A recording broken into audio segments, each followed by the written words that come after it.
Madame, Monsieur, bonsoir. Dans l'épisode d'aujourd'hui, une décision historique et qui marquera un véritable tournant pour le secteur de l'immobilier au Maroc. Un programme révolutionnaire destiné aux primo-acquéreurs, qu'ils soient résidents au Maroc ou à l'étranger, et ce, à travers cette aide financière directe. On parle ici d'une aide conséquente, 100 000 dirhams pour l'acquisition d'un logement dont le prix de vente est inférieur ou égal à 300 000 dirhams TTC, soit près du tiers du prix du logement, et quelques 70 000 dirhams pour l'acquisition d'un logement entre 300 000 et 700 000 dirhams TTC. Ce programme d'aide au logement a été présenté hier devant Sa Majesté le roi Mohammed VI, et les aides qui y ont été annoncées sont supérieures à celles prévues dans les différentes moutures antérieures présentées par la tutelle. Cette révolution va donner un nouveau souffle au secteur, elle devra en tout cas donner un nouveau souffle au secteur de l'immobilier, c'est ce qu'on va discuter ce soir, mais aussi à l'écosystème dans son ensemble. Le secteur baigne depuis un certain temps dans un marasme, et ce à cause de l'arrêt des subventions aux promoteurs, combiné à l'offre qui dépasse la demande, à cause notamment d'un décalage, et pour cause d'une certaine classe moyenne ne trouvant pas chaussure à son pied, ou concrètement l'offre destinée à cette CSP est chétive devant celle des logements sociaux ou du haut standing qui ne correspondent pas aux aspirations ni aux moyens de la classe moyenne. Sans oublier une relance du logement social, cette fois en aidant l'acquéreur et non le promoteur. Bref, autant dire que ce programme répond à la demande d'une large frange de la société marocaine, et elle vient aussi encourager l'investissement et créer des emplois dans un secteur qui embauche pas moins d'1 million de personnes. Le secteur bancaire devrait lui aussi profiter de l'embellie. Alors cela signifie-t-il pour autant que le foncier dormant va enfin être exploité? Comment les professionnels ont-ils accueilli cette annonce? Nous nous posons la question dans cette émission. Nous avons avec nous pour représenter la Fédération nationale des promoteurs immobiliers, Anis Benjeloun. Bonsoir Anis Benjeloun et bienvenue sur ce plateau. Merci madame, merci de nous recevoir. Marhaba. Nous avons avec nous aussi l'architecte et urbaniste Rachid Boufous. Si Boufous, bonsoir. Bonsoir Khadija et merci pour l'invitation. Merci à vous. Merci de participer au débat. Et nous avons également avec nous un expert en la matière. Il est aussi auteur du guide Réponse IMO. Il est consultant. Amin Mernissi, bonsoir. Bonsoir Khadija. Bienvenue sur ce plateau. Merci. À vous également. Alors tout d'abord, un tour de table sur vos réactions à l'issue de cette réunion présidée hier par Sa Majesté le roi Mohammed VI. Nous commençons avec la Fédération nationale des promoteurs immobiliers et son vice-président présent avec nous, Anis Benjeloun.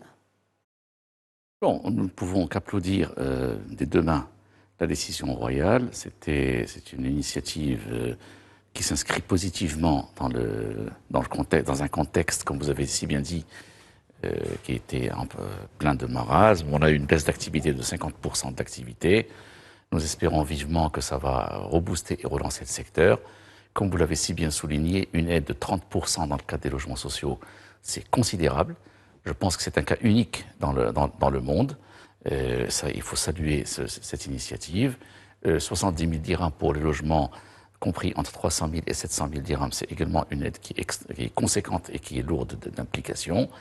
La Fédération nationale des promoteurs immobiliers souscrit largement à ce programme, tout comme elle a souscrit au programme également initié par Sa Majesté le Roi en 2010, qui a été mis en place pour produire des logements à 250 000 dirhams hors taxe, des logements sociaux à 250 000 dirhams. C'est un programme qui a connu un large succès. 600 000 unités ont été produites de 2010 à ce jour, dont plus de 90% ont été le fait du secteur privé. Ça, nous tenons à le signaler. On souscrit à ce programme. Nous voulons absolument qu'il réussisse. Et nous espérons maintenant que toutes les composantes et tous les intervenants dans l'acte de bâtir, qu'ils soient administratifs, bancaires ou autres, puissent apporter donc leur contribution positive pour faire aboutir ce programme-là. Nous allons bien évidemment, c'est le but de cette émission, parler du déploiement de ce programme quinquennal qui s'étale, rappelons-le, sur la période 2024-2028.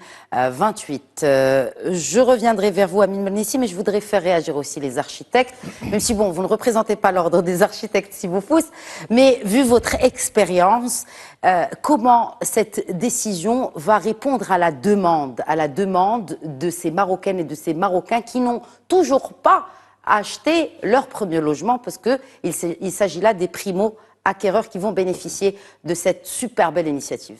Tout à fait.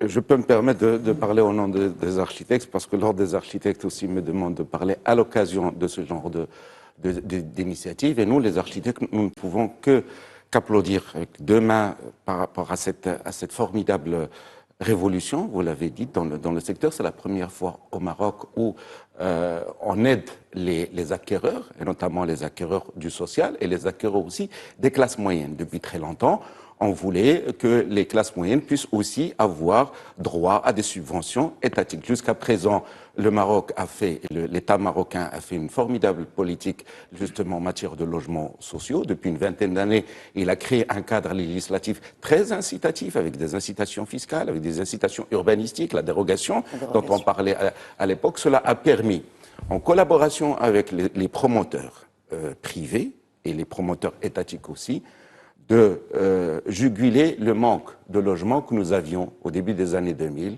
aux alentours d'1 million de logements.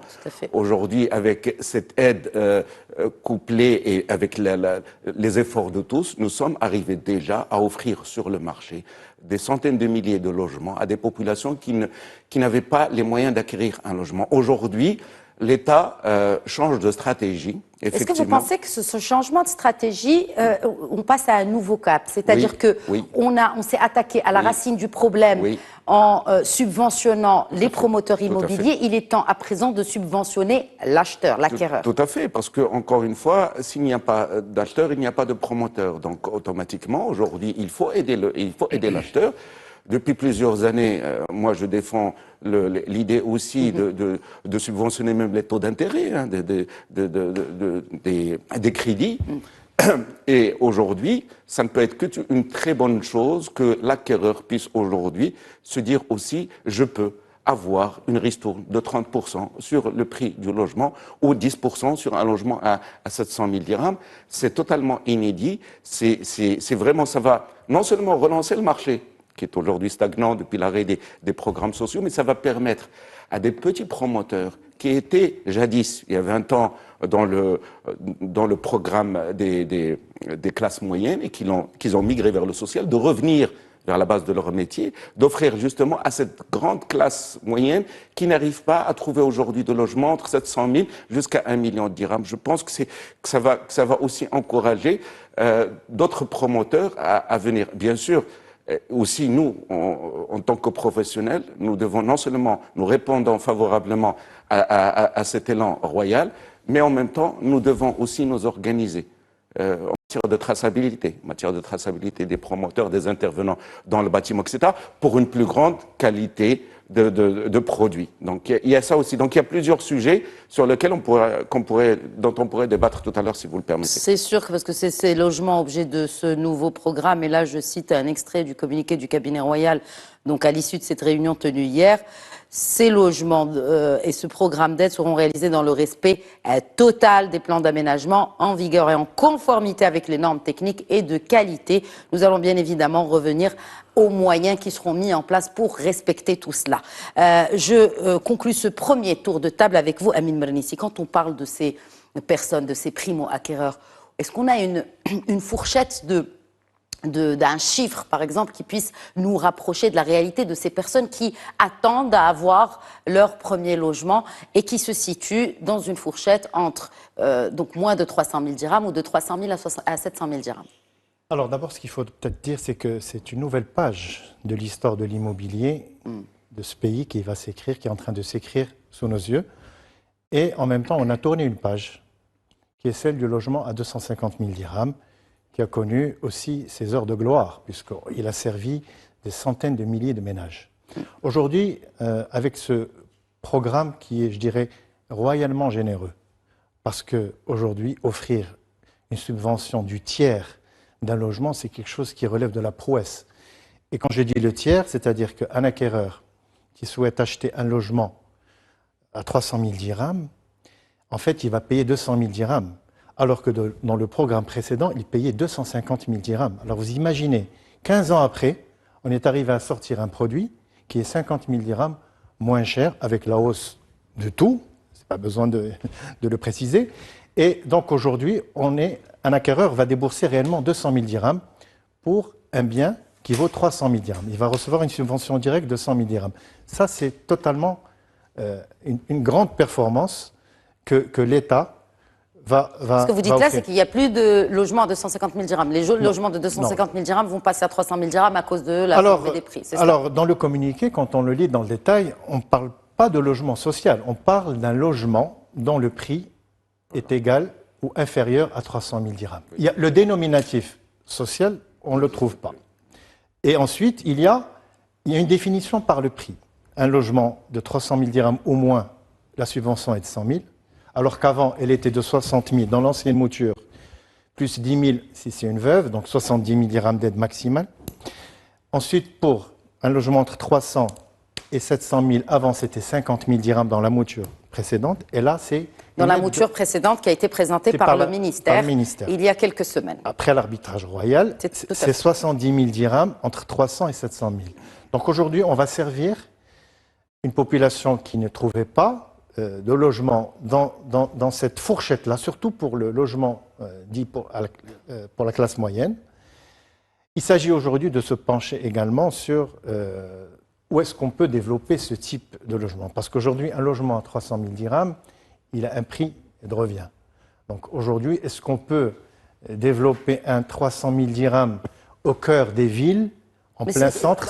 Je pense que ce n'est pas réalisable. Maintenant, ça va peut-être... À cause du prix du foncier. Peut-être que ça va, si vous voulez, servir une offre en logement, une demande en logement qui n'était pas satisfaite, notamment à la périphérie des villes et également dans les localités éloignées où le foncier reste plus abordable, où les coûts de production restent plus intéressants que dans les grandes villes, les grandes agglomérations, dans les hypercentres où ce n'est pas possible de réaliser ce type de logement, à moins de descendre en superficie. Alors peut-être qu'on va y revenir, parce que le texte parle de conformité, effectivement, également de qualité. Moi, je le comprends de différentes manières. Peut-être qu'un cahier des charges va voir le jour pour justement encadrer et la qualité et tout l'aspect technique de ce logement. Je rappelle que le logement à 250 000 dirhams était encadré par un cahier des charges très strict au niveau des superficies, 50 mètres carrés minimum, entre 50 et 80 mètres carrés. Tout était expliqué. Il fallait signer une convention avec l'État pour pouvoir produire ce type de logement qui engageait et le promoteur, etc. Donc il y avait vraiment un accord entre promoteurs, entre développeurs et l'État pour pouvoir bénéficier de ça. Aujourd'hui, on a le volet subvention qui est très clair. De 0 à 300 000 dirhams, vous avez 100 000 dirhams d'aide. Entre 300 et 700, vous avez 70 000 dirhams. Est-ce que cela confirme en fait et conforte aussi le promoteur immobilier à investir? Bien sûr que ça le conforte. Vous en pensez autant, Anis Benjeloun? C'est-à-dire que si effectivement cet acquéreur, ce primo-acquéreur a déjà le tiers du prix de son logement en poche, eh bien, ça veut dire que ça va relancer notamment ce segment-là. On l'espère. Avant de répondre à cette question qui est fondamentale, je me permettrai de revenir sur un petit point qui est très important. Dans l'ancienne mouture, effectivement, le promoteur immobilier était défiscalisé, mais il devait produire à 250 000. En fait, il était défiscalisé pour produire à 250 000, ça bénéficie au final à l'acquéreur. Ça, c'est un point qui est important qu'il faut noter. Maintenant, il faut revenir au but de cette initiative royale qui est bienvenue et qu'on applaudit encore une fois. Il faut la faire réussir par tous les moyens. Nous, on va contribuer là-dedans, on a donné notre avis, mais il faut que tous, et je dis bien tous les intervenants, doivent faire leur maximum pour que ce dispositif puisse marcher. Je m'explique. Il faudrait que l'administration également puisse maintenant, après le discours de Sa Majesté, puisse favoriser l'investissement.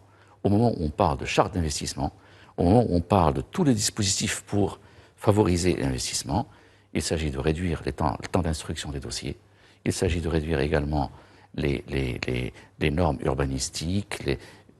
Dans l'ancien mouture, comme l'a dit c'est Amin Mernissi, que je remercie, il y avait un cahier de charges. Donc le secteur était défiscalisé pour produire à 250 000. Donc il faudrait qu'on sache quels sont les tenants et les aboutissants de ce programme. Qu'est-ce que l'État Si on veut? peut avoir peut-être plus de précision sur les tenants aboutissants que vous recherchez, que vous attendez. C'est-à-dire que nous, on regrette qu'il n'y ait pas un représentant du ministère avec nous. Ça nous aurait plus éclairé là-dessus. Est-ce qu'il va y avoir un cahier de charge ou pas? Sachant que dans l'ancien programme, il y avait un cahier de charge, et c'est une excellente chose, parce que ça permettait de cadrer les choses et de voir quels sont les logements qu'on voulait réaliser. Il faudrait savoir quels sont les dispositifs qui seront mis en place, quel va être l'accompagnement du ministère et quelles vont être, disons pas les facilités. L'accompagnement à qui? L'accompagnement pour la mise en place de ce programme. Aux promoteurs? Non, Vous l'accompagnement. attendez quelle sorte d'accompagnement? Une clarification des dispositifs. Parce que s'il s'agit, parce que dans certaines zones par exemple, certains notes de renseignement, certains plans d'aménagement imposent un minimum de surface de 70 mètres carrés. Exact. Produire de 300 000 dirhams à 70 mètres carrés, ça va être difficile. Bon. Est-ce que c'est difficile ou c'est la marge qui va être réduite pour un promoteur? Ça, c'est un ancien disque. Pourquoi c'est un ancien disque? Non, écoutez, madame, on a travaillé... Déjà, M. Anis Benjeloun, sauf votre respect, c'est une question. Je suis là pour poser des questions que beaucoup de citoyens se posent. Vous n'avez pas à vous moquer de ma question. Non, je ne pose pas de question du tout. Et ça se pose du côté du citoyen. Est-ce que cela ne réduirait-il pas la marge du promoteur immobilier? Madame. À combien reviendrait justement si on parle de périphérie ou de zones qui ne sont pas urbaines, pas para-urbaines, où le foncier coûte moins cher que dans les villes? Madame, nous avons travaillé à livre ouvert avec le ministère. Nous avons mis en place un programme informatique. Nous sommes allés les voir. Nous avons discuté avec eux. Nous leur avons dit, voilà la quote-part du terrain. Voilà ce que coûte la construction. Voilà ce que coûte le VRD. Voilà ce que coûtent les intérêts financiers. C'est combien le mètre carré? Ça dépend du programme, ça dépend de son emplacement. Mais voilà, donc actuellement, vous rejoindrez ce que je dis. Attendez, laissez-moi terminer. Actuellement, à 250 000 dirhams hors taxe, avec les conditions fiscales, c'est difficile à réaliser. D'accord? Alors si on vient maintenant, il s'agit de faire réussir ce programme. Pourquoi c'est difficile à réaliser? J'aimerais bien comprendre. Les coûts sont ce qu'ils sont. Il y a une inflation qui est galopante. C'est pour ça que je vous demande combien revient un logement au mètre carré aujourd'hui. Un logement, appelons-le social en attendant une nouvelle dénomination, mais à combien revient-il? Si vous n'avez pas la réponse, je pense qu'Amin Bornissi là. Non, moi, en fait, c'est pas une réponse, je dirais, qui est... Le terme de prix de revient n'existe pas. Non, c'est-à-dire que... Il dépend de chaque projet et de chaque dispositif. Admettons. Avant, quand on parlait du logement social, il était encadré par ce qu'on a dit un cahier de charge. Aujourd'hui, quand vous voyez ce qu'il y a, c'est une définition par le prix. On vous dit que entre moins de 300 000 dirhams, c'est telle subvention, entre 300 et 700, c'est telle subvention, et ça s'arrête là. Ça veut dire que demain, n'importe qui produit un logement à 300 000 dirhams, eh ben, l'acquéreur peut bénéficier, quel que soit le type de ce logement. Ça peut être un studio de 30 mètres carrés, vendu à 10 000 dirhams le mètre carré, ça fait 300 000 dirhams, exact. Et il va bénéficier de 100 000 dirhams. Vous me suivez? Puisqu'il n'y a pas de texte qui encadre ou de cahier de charge qui encadre la production de ce produit à 300 000 dirhams. D'autant plus que c'est nouveau au Maroc. C'est nouveau. C'est pour ça que je pense, d'après ce que j'ai lu et ce que j'ai pu interpréter, que quand on parle de conformité et de qualité, ça veut dire que quelque chose est en train de venir pour venir justement encadrer ça. Parce que sinon, ce qu'il va y avoir, c'est que tout promoteur qui produira un produit à 300 000 dirhams, quelle que soit sa superficie, parce que c'est vrai ce que dit ici Benjeloun, les 70 mètres carrés, le minimum, c'est pas à l'échelle nationale. Vous pouvez aujourd'hui construire des appartements de 40 mètres carrés et les vendre à 1 million de dirhams, ça existe. Dans les hypercentres, dans les grandes villes, vous trouvez des studios de 40 mètres carrés vendus à 1 million de dirhams. Ça veut dire qu'on peut produire aussi un 30 mètres carrés, le vendre à 300 000 dirhams. Comme on peut faire un 35 mètres carrés ou un 40 mètres carrés à 8 000 dirhams. Donc aujourd'hui, la fourchette, elle est large. Mais en fait, ce qui va pouvoir encadrer les choses, c'est de mettre des garde-fous pour dire qu'aujourd'hui, parce que sinon, ce qui risque d'avoir, c'est qu'on va passer à côté de l'objectif recherché. C'est-à-dire que des professionnels vont se dire, bon, on va faire des immeubles de studio, par exemple, qui sont vendus à 10 000 dirhams le mètre, et on sera à 300 000 dirhams, et l'acquéreur bénéficiera de 100 000 dirhams, et l'aura acheté. Est-ce que c'est l'objectif? Je pense que ce projet a été fait pour les gens dont le pouvoir d'achat... Non, d'abord 300 000 dirhams pour les gens démunis, qui ont un pouvoir d'achat qui a été extrêmement réduit à cause des crises successives que nous avons connues. C'est les primo-acquéreurs. Voilà, c'est les primo-acquéreurs. Et je dirais même plus loin, je crois même avoir compris que le logement à 250 000 dirhams, il a servi une population très particulière, des familles, etc. Ce logement à 300 000 dirhams que moi, aujourd'hui, sans cahier de charge, je le vois autour de 30 mètres, 40 mètres carrés maximum. Peut-être qu'il est destiné à des jeunes qui viennent d'entrer dans la vie active. Ce que vous dites là, j'insiste parce que on n'a pas encore répondu à ma question sur le prix de revient de ces logements. Donc j'aimerais bien que quelqu'un sur ce plateau réponde à cette question. Alors c'est comme si je vous disais quel est le prix d'une voiture. Vous allez me dire mais attendez, il y a une voiture, ça coûte 1 million de dirhams ou ça coûte 200 000 dirhams. Nous ne parlons pas ici de la CSP qui veut une voiture à 1 million de dirhams. Justement. Nous sommes en train de parler d'une classe moyenne qui aspire à être logé dignement. Très bien. Alors aujourd'hui. Alors pour un logement digne. Pour moi, un logement digne, c'est aussi une superficie digne. C'est-à-dire, c'est pas des appartements tout petits. On va essayer de faire le maximum de gains possible et en plus bénéficier de la subvention pour attirer l'acquéreur. Qu'est-ce qui vous fait dire qu'on va essayer d'avoir le plus de gains possible? Non, parce qu'aujourd'hui, si on veut faire du 300 000 ou bien entre 300 et 700 000 dirhams, il faut aller en dehors il faut aller en périphérie des villes. Bon, sauf pour les terrains dormants. Sauf pour le foncier dormant, et je l'ai dit dans mon introduction. Alors ça, c'est vrai. Peut-être qu'il est temps aussi de libérer le foncier. Exactement. Très bien. Alors si on libère le foncier, ça va libérer aussi des énergies et des producteurs de logements. Encore faut-il que le promoteur mais la réalité d'aujourd'hui, c'est qu'aujourd'hui, ce type de projet, avec ces subventions-là, va faire le bonheur des gens qui voudront habiter en périphérie, habiter dans les villes, pas les grandes villes, les villes moyennes, les petites villes. Et là, il y aura un engouement. Et peut-être que ces gens-là, finalement, n'étaient pas servis. Et aujourd'hui, ils vont être servis. Puisque le 250 000 dirhams, il y a quand même logé des centaines de milliers de ménages. C'était quoi le prix de revient de ces appartements à 250 000 dirhams? Alors, encore une fois, le prix de revient à Casablanca ou la périphérie de Casablanca, parce qu'il n'y a pas... tous le vendaient à 250 000 dirhams, que ce soit à Casal, Lyon ou la Tétouane. Alors la marge, la marge n'est pas la même, parce que le foncier, si j'ai un terrain en plein centre de Casa, il n'y a pas de logement social. Voilà, mais déjà, on va dire, merci pour la précision. Mais vous savez, les premiers logements sociaux ont démarré aujourd'hui dans le centre de Casablanca, ce qui est devenu aujourd'hui le centre de Casablanca. Je parle de l'Oulfa, je parle de Hay Hassani, enfin, aujourd'hui on est dans... Vous appelez le centre de Casablanca. Oui, maintenant c'est devenu très proche. Les gens, il y a 10 ans, 15 ans, achetaient à 250 000 dirhams. Aujourd'hui, ça vaut 600, 700 000 dirhams. D'accord. Maintenant, la question de combien ça coûte, moi je vous dirais, ça va dépendre de combien va coûter le foncier. Où est-ce que je vais développer mon projet? Parce que si je le développe dans la périphérie proche de Casablanca, le terrain va coûter cher. Donc pour vous, c'est une question de foncier, c'est ce qui va jouer sur le prix. Oui. C'est pas une question de marge. Non, c'est pas... La marge, bien sûr, la marge, elle va... Vous savez, quand le prix il est capé, à 250 ou à 300 000 dirhams, vous ne pouvez pas aller au-delà. D'accord. Quelles sont les contraintes pour les promoteurs immobiliers, justement, Anis? Le prix du foncier, comme a dit ici Amine, c'est une stricte Donc vérité. l'État doit faire un effort sur le foncier. Non, attendez. C'est une variable. Attendez, vous me posez une question, et vous avez raison de le faire, du prix de revient d'un logement. C'est le prix du foncier, parce que vous pouvez acheter un terrain à 600 dirhams du mètre carré, 2-3 hectares, comme vous pouvez l'acheter à 2000, 3000 dirhams. Donc la différence est énorme. J'en suis conscient. 2, le prix des matériaux de construction ont flambé. Exact. Depuis le Covid, pratiquement, on est à plus de 30% sur le prix de revient d'un... Ça s'est stabilisé quand même. Ça s'est stabilisé, mais on est à plus de 30% depuis le Covid. 3, le prix des équipements. Ça dépend de la zone.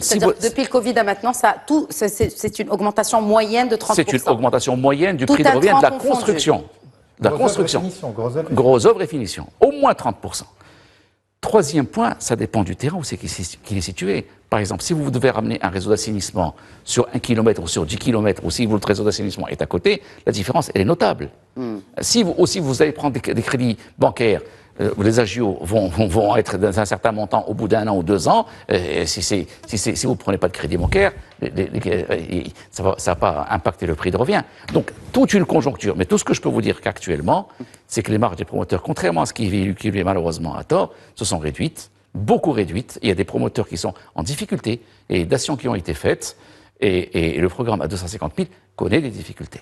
Maintenant, pour faire réussir ce programme-là, je reviens sur ce que je disais tout à l'heure, et nous, on veut le faire réussir, c'est clair et net, c'est une décision royale et on s'y astreint. Il faudrait que tous les intervenants puissent, disons, œuvrer dans le sens de la réussite de ce programme. Comment les promoteurs immobiliers vont œuvrer à la réussite de ce programme? Nous, on y participe. C'est-à-dire? On y participe. Si on trouve un foncier à un bon prix, et si on trouve des conditions urbanistiques qui sont adaptées et réalistes et réalisables, il y a également un financement de l'acquéreur. Parce que maintenant, effectivement, l'acquéreur doit donner que 200 000 dirhams. Mais il faut comprendre aussi que les banques sont réticentes par rapport à l'octroi des crédits. Le taux de casse, le taux de crédit, disons, douteux ou en souffrance, avoisine les 10-12% actuellement, contre 3% au niveau international. Donc il y a une réduction du taux des crédits pour les acquéreurs. Ça, c'est également une autre contrainte. Il faudrait également qu'il y ait de la transparence totale. C'est-à-dire qu'il ne faut pas qu'il y ait de promoteurs immobiliers qui ne soient pas qualifiés, qui ne soient pas, disons, suffisamment aptes à réaliser ce projet-là et qui font du noir. Parce qu'on ne veut pas que le noir soit reboosté. Parce que malheureusement, qu'est-ce qui va se passer? Nous, au niveau de la Fédération nationale des promoteurs immobiliers, on interdit strictement la pratique du noir. Et si on a des promoteurs qui vont recourir au noir, ça va complètement, disons, fausser les résultats et donc en fait, on voudrait qu'il y ait un cahier de partie charge. Du contrat, c'est que vous y participez à cette initiative. On y participe à 100%. On voudrait qu'il y ait un cahier de charge. Avec condition. Non, sans condition. Que les crédits bancaires soient plus faciles. Non, madame, on y participe sans condition, mais pour que ce projet réussisse à 100%, il faudrait que l'ensemble des intervenants contribuent à la réussite de ce programme. Mais ce que vous faites, c'est que vous contribuez. Nous, on ce que contribue, mais ça ne dépend pas uniquement de nous. Voilà. Vous comprenez? Il faut que l'administration fasse du sien, qu'elle lâche du lest, qu'elle permette la réalisation d'ouvrages, qu'elle ait plus de verticalité, plus de conditions favorables à la réalisation de ce logement-là. Il faudrait que les banques financent, et il faudrait aussi qu'il y ait des professionnels du secteur qui se lancent là-dedans. Il ne faudrait pas laisser ça à des bricoleurs. En effet, les crédits à la promotion immobilière ont baissé au moment où ceux à l'habitat ont progressé. Voilà. Donc les acquéreurs, ils prennent quand même des crédits. Pas vraiment, madame. Je vous assure. Ça, c'est Banque Maghreb qui le dit, c'est pas moi, je viens de vérifier les chiffres. Moi, je suis en contact permanent avec les banquiers. Et je peux vous dire que le taux... C'est les chiffres de Banque Maghreb, sauf... Les taux de crédit d'accord, j'aimerais bien faire réagir sont 10-12%. Hein. Les architectes, Rachid Boufous, un logement à 300 000 dirhams, un logement digne, décent, aux normes. Est-ce un objectif réalisable en toute objectivité, si Boufous, en prenant en compte les difficultés du foncier La variable. et du foncier? Bien sûr. Moi-même, j'ai fait une mise à jour des prix, aujourd'hui réactualisés par rapport au prix de l'inflation, au prix de l'énergie, etc., pas plus tard que cette semaine. Nous sommes arrivés à quelque chose entre 3 000 à 3 500 dirhams du mètre carré en fonction de la région où on travaille pour les logements de base, c'est-à-dire un 60 mètres carrés dans un, c'est-à-dire avec dans un projet par exemple social, etc. Y compris foncier. Or, attendez, laissez-moi terminer. Hors foncier, hors études, hors VRD, etc. Parce que, encore une fois, ce qu'il faut savoir que le logement, donner un logement aujourd'hui à 3 000 dirhams, c'est faisable. À 3 500 aussi, c'est faisable. Pas de problème. À Marrakech, à Rabat, etc. Bon. Mais, le problème qui se passe, et là, je rejoins Anis, on ne parle pas de certains frais, au-delà des frais de la conservation foncière qu'on le connaît, mais les frais aujourd'hui de participation des délégataires de services, l'IDEC, REDAL, les régies, etc., qui aujourd'hui vous imposent ce qu'on appelle les PPE, les participations de premier établissement, qui sont de l'ordre de 600 000 dirhams l'hectare, que vous devez payer avant qu'on ne vous branche. D'accord. En plus de cela, vous avez les peines et soins de ces mêmes prestataires. Il y a une autre taxe qui est en cours. C'est vous qui faites les travaux, exact. Mais on vous taxe, comme soi-disant, pour peine et soins, parce qu'il vous apporte un appoint logistique, enfin pour vérification, mais en général, c'est vous qui faites le tout. Ben, bref, toujours est-il que il faut revoir la structure de prix globale du logement. D'accord. Si on veut réussir ce programme royal, d'accord, pas simplement obtenir des dérogations en matière d'urbanisme, etc., mais juste les taxations, les différentes taxations en dehors de cela, il faut encadrer tout cela. Il y a aussi un travail. Donc il faut plus d'exonération, ce que vous dites. Non. Moi, je veux dire encore une fois. C'est quoi encadrer? Moi, j'aimerais bien comprendre. Qu'est-ce que c'est qu'encadrer? Écoutez, s'il s'agit aujourd'hui d'un programme voulu par Sa Majesté, et tout le monde veut y souscrire, à commencer par les professionnels, que ce soit les promoteurs ou nous-mêmes, il faut aussi que les administrations ils souscrivent aussi. Il faut que l'État, à travers le ministère des Finances, il souscrit aussi. La solidarité ne peut pas être que d'un côté, elle doit être générale. Par exemple, on peut faire une action sur cet axe, aujourd'hui, qu'on peut baisser pour ce programme spécifiquement, d'accord? On peut baisser les prix aujourd'hui des délégataires sur les PPE, sur les participations. On peut baisser les prix sur les autorisations. Aujourd'hui, on paye l'autorisation de construire, l'autorisation de l'agence urbaine, l'autorisation des pompiers. Je pense qu'au-delà du compte, quand on fait... Aujourd'hui, les architectes ont fait d'énormes efforts. Ils ont été la première corporation à baisser ses taux d'honoraires dès les années 90 vers 3% comme solidarité pour le programme de logements sociaux. D'accord? À la fin, bon, nous n'avons jamais récupéré, au fait, ce que nous avons perdu en 30 ans. Très bien. Nous acceptons encore de travailler dans un élan de solidarité, etc., même si aujourd'hui nos revenus ont été divisés pratiquement par 5 et nous sommes pratiquement devenus des salariés des promoteurs immobiliers. Bon, ça c'est un autre sujet. Mais toujours est-il que si on veut que tout le monde travaille... Ah si, si, vous le faites de manière très, très sournoise d'ailleurs.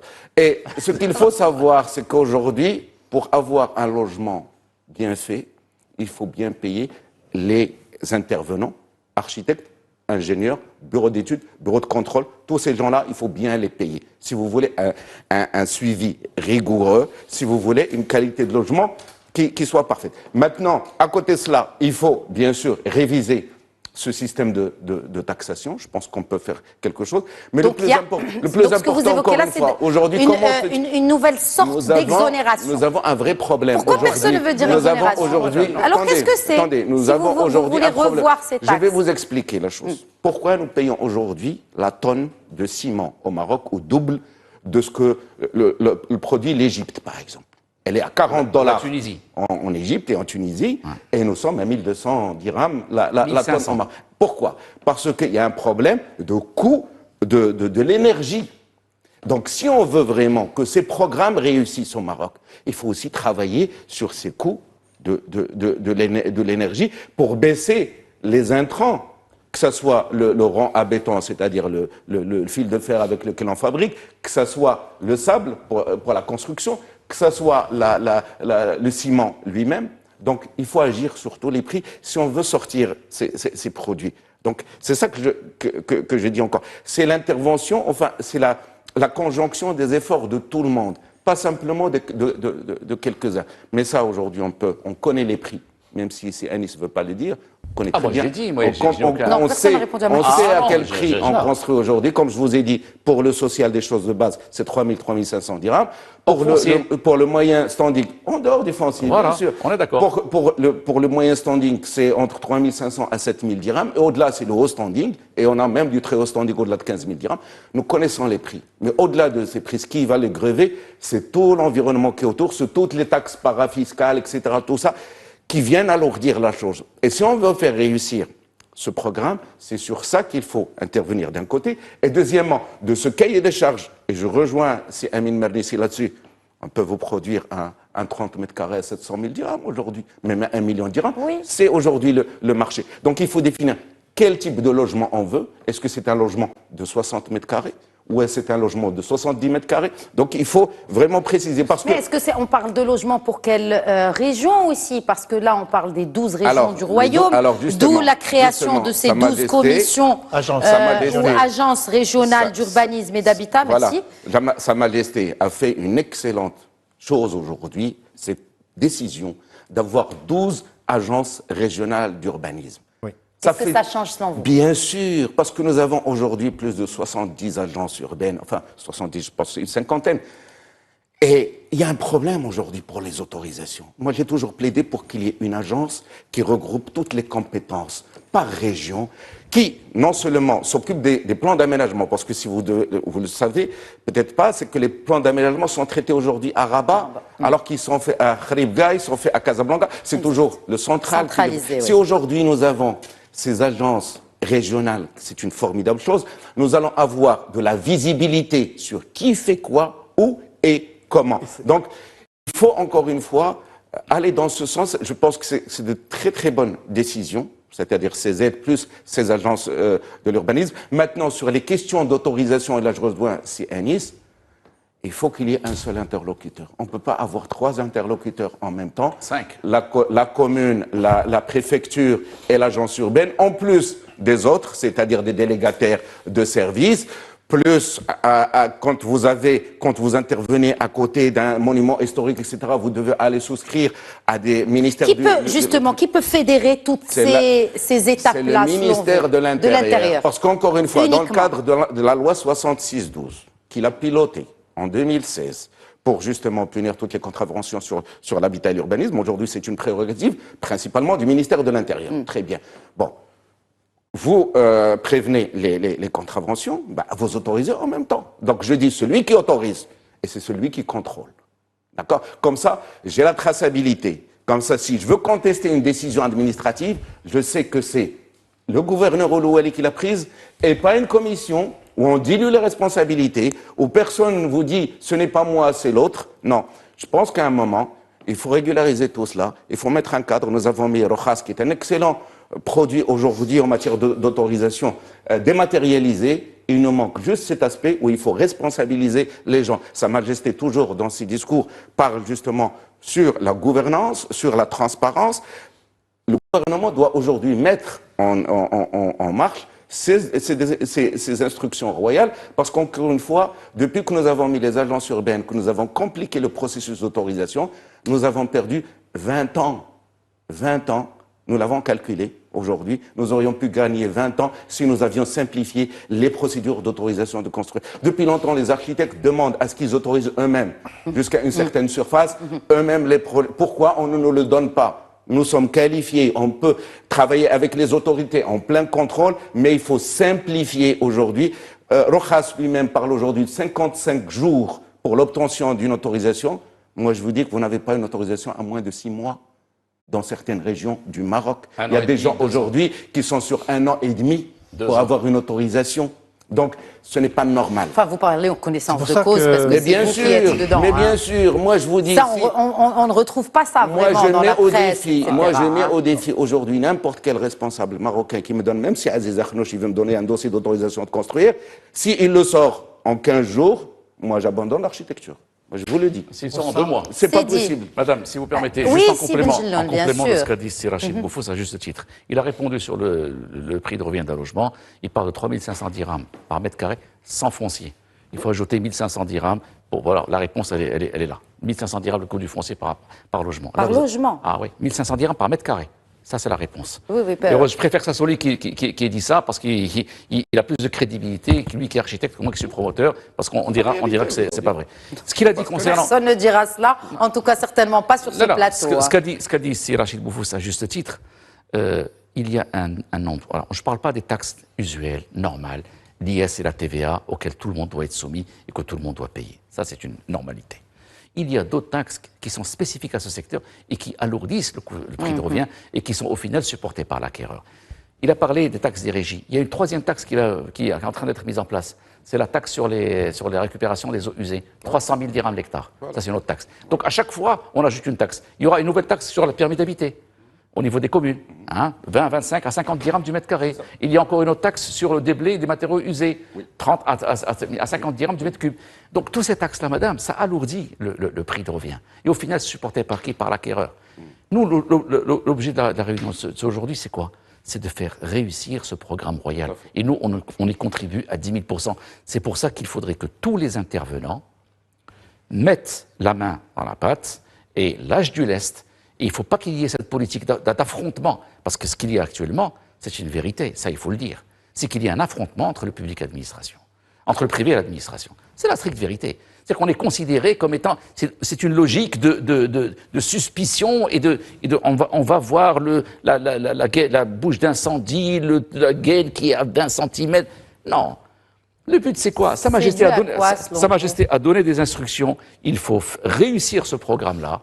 Et il faut tout mettre pour le réussir. Pourquoi il y a autant de défiance, justement? Pourquoi il y a ce manque de confiance de l'administration vers le privé? Madame, ça, c'est pas à moi de répondre à ça. Non, mais je sais pas si on a recours à des... vous empâtissez. C'est l'architecte de répondre à ça. Vous dites cela. C'est une allégation. Si vous dites que l'administration ne vous fait pas confiance, est-ce que cela est dû à quelque chose, à un passif? Les longs délais qu'il y a au niveau des traitements de dossiers, et là... je parle sous la couverture de C. Rachid Boufous qui est là pour en témoigner, c'est insupportable. Vous avez des dizaines de commissions qui, à chaque fois, on retourne. C'est des remarques en cascade, c'est toujours les mêmes trucs. Ça vous coûte plus cher du coup pour les banques, etc. n'est-ce pas Non seulement ça coûte plus cher, c'est les retards, mais voilà. c'est harassant. Oui. C'est harassant. Et dans quel intérêt? Dans quel but? Vous comprenez? Là, on a un programme royal. Il faut que tout le monde y mette la main. Il faut que Est-ce que vous pensez que le fait de revoir aussi les plans d'aménagement, je pense que c'est une nécessité. ça va être avantageux pour la réussite de... Parce que le but de la manœuvre, c'est quoi? Dans quel sens? Le but de la manœuvre, c'est quoi? C'est de mettre sur le marché des logements décents, à prix fixé, c'est clair, mais des logements décents pour une population qui en a besoin. Est-ce que c'est sûr que ça va être fixé? Par exemple, si Mais on parle 300 000 dirhams TTC, les prix sans sont noir. fixés. Espérons-le. C'est pour ça qu'il faut qu'il y ait des professionnels qui vont faire la chose. Espérons-le. Il faut surtout qu'il n'y ait pas de noir, parce que s'il y a du noir, ça va fausser toutes les cartes. Parce que maintenant, laisser faire tout le monde adhérer à ce programme-là, c'est une mauvaise chose. Mais ça, c'est une question de traçabilité chez vous aussi. Aujourd'hui, quand vous acceptez... Au niveau de la fédération, il n'y a pas de promoteurs qui font du noir. Je suis désolé, quand vous acceptez n'importe qui vient aujourd'hui être promoteur, et nous l'avons vu récemment avec les scandales, avec les gens, je suis désolé. Oui. C'est ce que nous demandons aujourd'hui, la traçabilité. Pas n'importe qui, les Bouchkara, les fameux Bouchkara qui viennent et qui rentrent parce qu'ils ont de l'argent.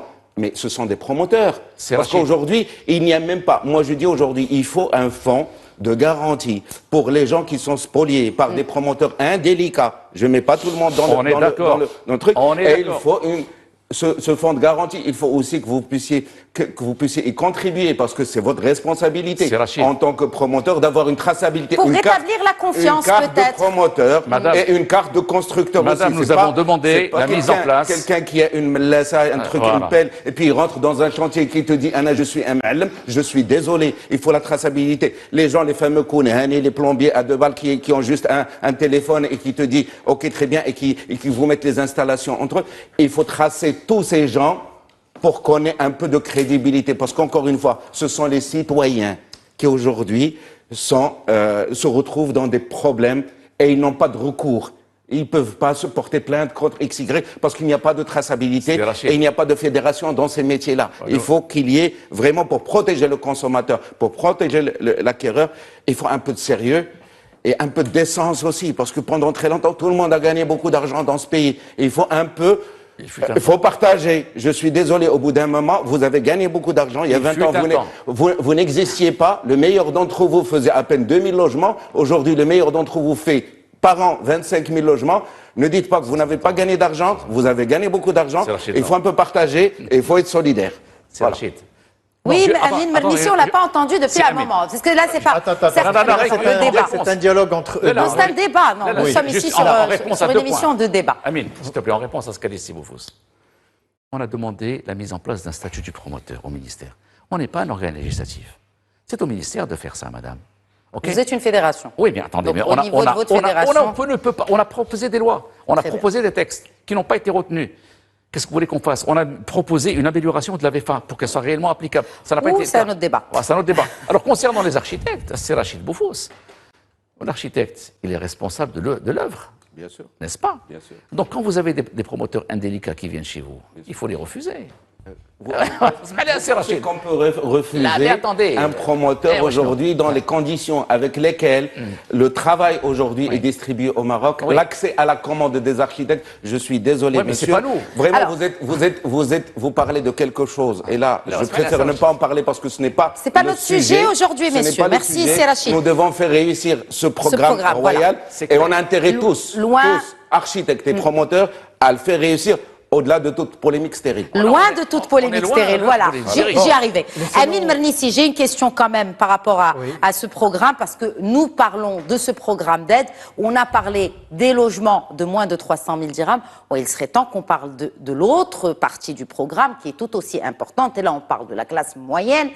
Ce logement de 300 000 à 700 000 dirhams, de quel type de logement parlons-nous ici? Et ne me sortez pas, ça dépend de l'endroit où il se trouve, mais on parle de quel type de logement? Écoutez, on parle d'un logement familial pour 2 chambres, 3 chambres, salon, cuisine, salle de bain. Il y avait une demande? C'est pas spécifié encore. Est-ce que la demande... Ça, on parle dans l'abstrait, c'est pas encore... Oui, si, on le laisse peut-être répondre. Parce que, en fait... Aujourd'hui, comme j'ai dit, on a une définition par le prix, mais on ne sait pas ce qu'il y a à l'intérieur. Ça n'a pas été encadré. Ce qui fait que ça peut Et ça serait dommage que ce programme rate son objectif. C'est facile de produire un 30 mètres carrés à 600 000 dirhams. Mais est-ce que c'est pour la classe moyenne? Non. C'est un studio, en fait, haut de gamme, que vous allez retrouver dans un centre-ville. Mais Est-ce alors, qu'il y a preneur pour ce genre de... Vous l'avez dit dans une interview en préparant cette émission, vous avez dit qu'aujourd'hui, la demande pour les studios va crescendo. Tout à fait. Donc, il y a une demande. Non, mais il y a une demande.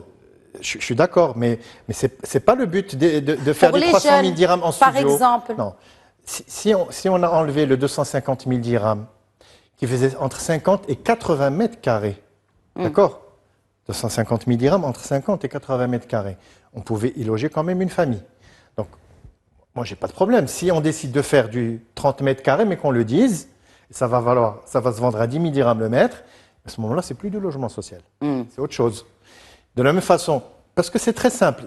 Pour rentrer dans le moule, pour être éligible à la subvention, 300 000 ou bien entre 300 et 700 000, 70 000 dirhams d'aide.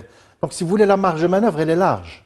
Donc, il ne faut pas que ce programme rate son objectif. Parce qu'on parle bien de la classe moyenne. Exact. La classe moyenne, elle n'a pas envie de débourser 20 000 dirhams du mètre. Ça, c'est un produit au standing. Donc, ou bien on va mettre un cadre qui va clarifier les choses en termes de superficie, etc. Mais également, parce que là, depuis tout à l'heure, nos amis se parlent entre promoteurs, architectes. Dans la première mouture, dans le programme précédent, c'est pas une mouture de 250 000 dirhams. Non, ça c'est un programme. Oui, c'est pas une mouture, Qui a c'est un coûté plusieurs programme. milliards de dirhams. Oui, il y avait quand même une convention qui était signée, oui. convention entre un promoteur et l'État, bien précise, qui l'engageait sur une durée de 5 ans, par exemple, à édifier 500 logements. C'était clair et net. Aujourd'hui, moi, je peux tout seul construire 2, 3, 4 appartements et devenir un producteur de logements à 300 000 dirhams. C'est ça le critère, il n'y a pas de critère. Alors, ou bien il faut les mettre, parce qu'à ce moment-là, tout le monde va commencer à faire tout, un peu tout et n'importe quoi. Donc, il faut, en matière de donc surface. déjà que cet accès à la profession n'est pas réglementé. Anis vient de le dire. Aujourd'hui, tout le monde peut s'improviser promoteur immobilier. C'est vrai, il y a une fédération, mais il n'y a pas d'ordre professionnel réglementé comme les architectes, les notaires, etc. Donc, aujourd'hui, tout le monde peut faire ça. Alors, si en plus, on commence à produire des logements à 300 000 dirhams en faisant un peu tout et n'importe quoi, je pense que le grand perdant, ça sera le consommateur et finalement, ça va perturber le marché. Donc, il faut quand même faire... Il faut mettre des garde-fous. Oui, mais je pense que la tutelle est consciente de tout cela. C'est pour ça que je vous ai dit, en lisant le communiqué d'hier. Je pense que ce qu'on est en train de dire, effectivement, la tutelle est en train de plancher là-dessus. C'est pour ça que la tutelle n'est pas représentée sur ce plateau, parce qu'ils sont en train de travailler justement sur tout cela. D'ailleurs, on le comprend dans le communiqué qu'il y a des normes de qualité. Et puis autre chose, les 12 agences régionales qui vont être déployées, c'est pour en fait encadrer On a compris que c'est quelque chose qui va aller dans les régions du Maroc. Et dans le monde rural, parce que depuis tout à l'heure, on parle du foncier qui coûte très cher. Bien sûr, mais cette classe-là et cette classe sociale défavorisée, elle est aussi dans nos campagnes. Mais il n'y a pas que... Depuis tout à l'heure, on ne parle que des villes et du centre de Casa et de Rabat. Il faut parler aussi des MRE. Oui, mais de fait aussi, parlons justement de cette offre dans ces régions-là. Et c'est vraiment, elle tombe à point nommé. Et puis, autre élément très important, et j'espère que, parce que cette aide directe qui va être donnée à l'acquéreur de 100 000 dirhams, en fait, c'est son apport personnel. Parce que sur le contrat de vente ou le contrat d'achat, il va être marqué 300 000 dirhams. Il prendra un crédit de 200 000 dirhams, mais si vous voulez, l'hypothèque sera faite sur la totalité du bien.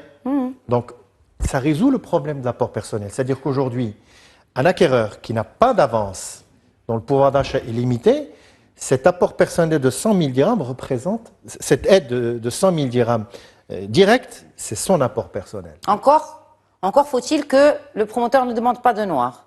Parce que si c'est difficile d'avoir un logement à 300 000 dirhams, on va dire qu'on va le déclarer à 300 000 et qu'on va le vendre à 400 000. Ça, c'est un problème. C'est pour ça ce que vous dites, c'est une réalité. Personne ne peut la garantir. Je le dis parce que c'est du vécu. Vous l'avez peut-être vécu. On vit au Maroc, on ne vit pas nous l'avons dit au ministère, nous l'avons dit haut et fort au ministère. On connaît ces pratiques. On a dit haut et fort au ministère. Parce que c'est vrai que quelqu'un qui peut produire un logement et vouloir le vendre à 450 000 dirhams, par exemple, peut dire, vous me donnez 150 000 dirhams au noir, on va mettre 300 000 sur le contrat, vous allez bénéficier de l'aide de 100 000 dirhams. Ouais. Et voilà. Et donc, si vous voulez, on aura raté encore une fois un objectif parce que ça aurait un effet pervers sur le marché et sur l'acquéreur. Comment éviter justement, comment éviter ces dérives Mernissi? Comment éviter ces dérives? Alors, le noir, aujourd'hui, c'est difficile, mais on peut toujours le dénoncer, vous savez. Quelqu'un qui achète... Mais si tu permets, il y a des moyens d'éviter ça. Il faut avoir recours à des Il faut professionnels. le dénoncer, c'est ce que vous dites. Non, mis à part le dénoncer. Les professionnels, vous savez, personne n'est exempt de... Non, il faut recours à des professionnels quand même, parce que les gens qui sont dans le secteur, parce que ceux qui pratiquent le noir, c'est des gens, la majorité d'entre eux, c'est pas que des saints, même chez les professionnels. Non, on est d'accord, mais les gens de la fédération ne pas. Non, pas franchement. Mais aussi, il faut qu'il y ait un cahier de charge. Il faut que quelque chose soit le cahier de charge n'élimine pas le risque de noir. Et il faut aussi que le notaire dénonce. C'est se voiler la face, c'est la pour ça que vérité. je suis allé dans l'extrême. J'ai dit, il faut aller et dénoncer. Le notaire, je sais que ça ne fait pas plaisir, c'est une manière radicale, mais quand ça arrive une fois, deux fois, les gens reviennent en arrière. Parce que vraiment, l'État va faire un effort incommensurable. Énorme. Franchement, Énorme. je connais peu, j'ai cherché un pays qui subventionne le tiers d'un logement. 30%, on vous le donne, et direct, c'est quelque chose d'incroyable, compte tenu de ce qu'on a vécu dernièrement, les catastrophes, etc. Et là, cet effort-là, il est juste à saluer, vraiment bas, chapeau bas. Et je pense que cet élan de solidarité doit déteindre aussi sur toutes les parties prenantes. Sur les bonnes pratiques du métier, Baraka. Donc les bonnes pratiques, quand nos amis parlent de célérité, c'est vrai que l'exonération n'a aucun sens. Personne ne veut l'exonération. On peut parler d'allègement, que ce soit des mesures, que ce soit sur le plan administratif, que ce soit les autorisations, même l'allègement sur le plan fiscal. Le fardeau fiscal, il est élevé. Exonérer reviendrait à appauvrir l'État. Parce que l'État donne d'une main et reprend de l'autre. Mais si vous lui baissez et ses recettes fiscales, et en même temps vous lui dites de donner une aide, ce n'est pas possible. Voilà, merci d'être réaliste, Amin Mernissi. C'est pour ça que je parlais, est-ce qu'on veut des exonérations? Mais vous avez répondu enfin à ma question. En fait, toutes mes questions ont été répondues un peu en décalage ce soir. Mais en tout cas, elles ont été répondues quand même. Et c'est le but de cette émission. En tout cas, je pense que ce n'est qu'un épisode de plusieurs émissions qui seront dédiées à cette thématique, à cette décision historique d'aide au logement, des aides directes qui vont être données aux primo-acquéreurs. Bien naturellement, nous avons parlé des Marocains, mais il s'agit aussi des Marocains du monde. Bien sûr. Et je pense qu'inconsciemment, on n'a pas fait de différence entre les deux en faisant cette émission. Donc, ce qui s'applique sur les Marocains s'applique aussi sur les Marocains du monde. Merci beaucoup, c'est Rachid Boufou. C'est un plaisir renouvelé de vous accueillir sur ce plateau. Renouvelé aussi ma joie que de vous accueillir, c'est Anis Benjelloun. C'est gentil, le plaisir est partagé. Et merci à mon cher confrère, c'est Amin Mernissi. Merci beaucoup. Merci Khadija. Merci à vous de nous avoir suivis. Merci à vous pour votre fidélité à Question d'Actu. Très bonne soirée à tous.